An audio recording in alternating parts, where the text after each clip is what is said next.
Ok, ahora vamos a seguir con lo que les comenté sobre los soportes de la lectura, que el soporte de la lectura se refiere a dónde se escribió, ¿ok? A eso se refiere, qué se utilizó para ser plasmada, ¿ok? No se refiere a otra cosa. Entonces, en estos soportes hubo también una historia y vamos a comenzar diciendo pues que la escritura no siempre requirió de los mismos soportes o de los mismos, ¿cómo explicarlo? Papeles o elementos donde fueron plasmados en su época inicial. Primero, pues lo primero que se hizo para escribir se utilizaron las tablillas, perdón, de arcilla de los sumerios y pronto se pasó a superficies más blandas y portátiles y más duraderas, obviamente. Porque imagínate, una tablilla de arcilla pues se te cae, se te rompe, se te hace pedacitos. Yo no sé si ustedes han agarrado algo de barro, alguna tacita, un platito de barro, tú lo tiras al piso y se rompe en 1000 pedacitos. No te queda nada, no lo puedes armar, es un relajo. Entonces imagínate, se te rompe una tablilla de arcilla, pues no, estaba muy difícil, ¿no? Entonces también entre los elementos que se utilizaron para escribir se usó la madera, se utilizaron los interiores de la piel de los animales y sobre todo el papiro, que era un tipo de papel elaborado con las fibras de una planta acuática muy común en el río Nilo, que pues fue invención de los egipcios.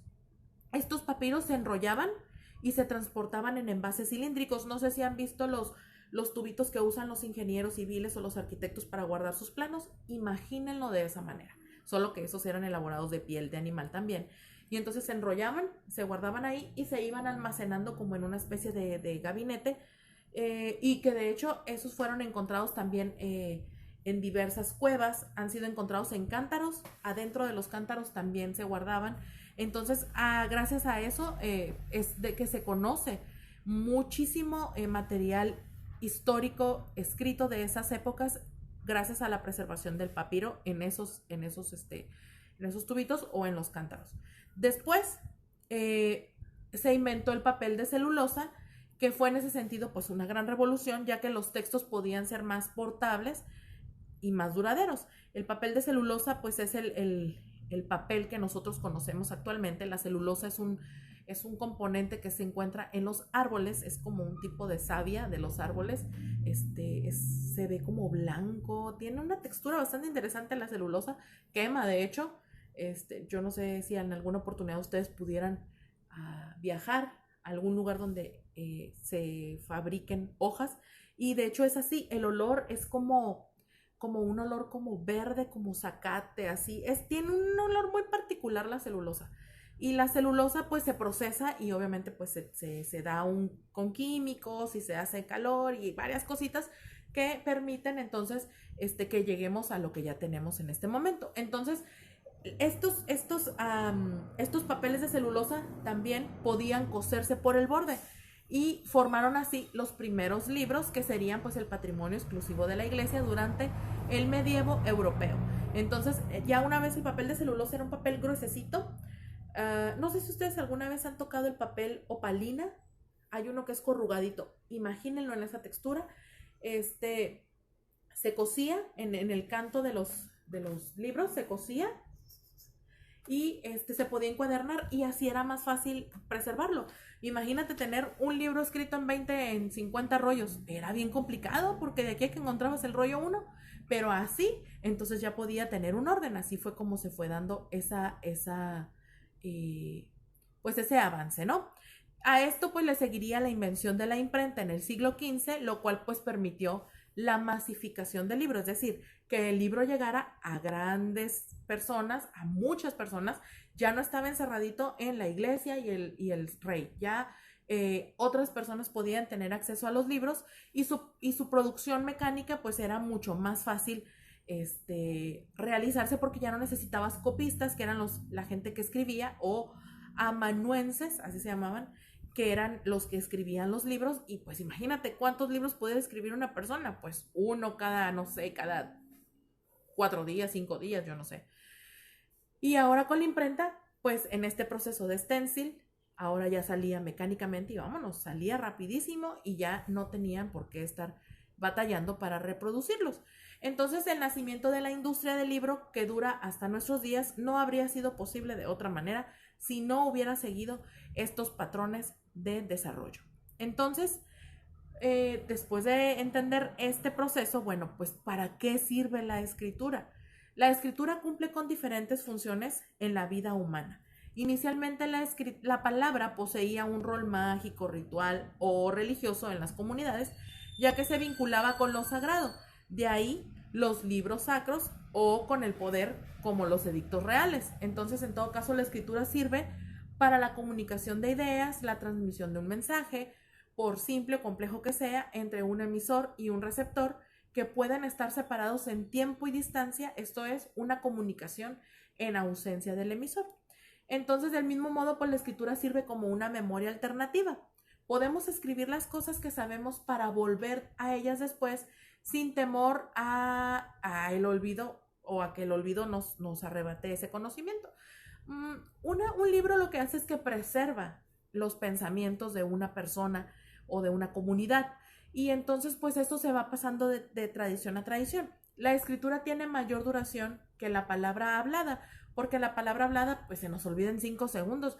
A lo mejor no me acuerdo qué dije minutos atrás, y con el libro no. A ver, déjame ir a ver. Por eso es que los reyes así tenían a sus escribas para, a ver, las memorias del rey. Antes de irse a dormir, el rey tenía que escuchar todo lo que hizo en el día. Todo lo que el escriba redactó, el rey lo tenía que escuchar para sellarlo con su anillo y darle validez y decir, sí, eso sucedió. El rey lo autentificaba. Entonces, ahora ya no. Ahora un libro y pues deducimos que así es. Entonces, la escritura tiene mayor duración, como lo dije, que la palabra hablada, y más que el pensamiento, como se puede ver pues en la biblioteca o en el internet, ahora que ya tenemos esta facilidad, ¿no? Entonces la lectura y la escritura pues son dos herramientas que están interrelacionadas. Para poder escribir hace falta conocer primero el lenguaje. Esto es, para poder leer lo escrito hay que descifrar sus contenidos. Una persona analfabeta no puede escribir dado que no puede leer, ¿ok?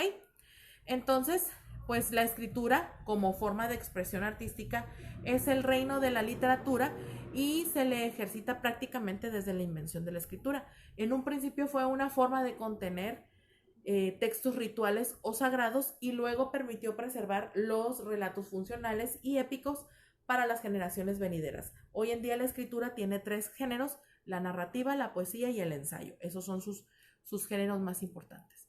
Entonces, ¿por qué es importante la escritura? Bueno, la escritura es probablemente la invención más importante del ser humano, y ha permitido la comunicación a través de distancias y la preservación del conocimiento a lo largo de los siglos. Gracias a la escritura es posible la acumulación del saber y que cada nueva generación disponga de mayores saberes a su alcance. Ahora, ¿cuáles son esos dispositivos a través de los cuales se ha hecho posible la escritura? Bueno, pues a medida que la escritura alcanzó su importancia en la civilización humana, se inventaron más y mejores artefactos para escribir.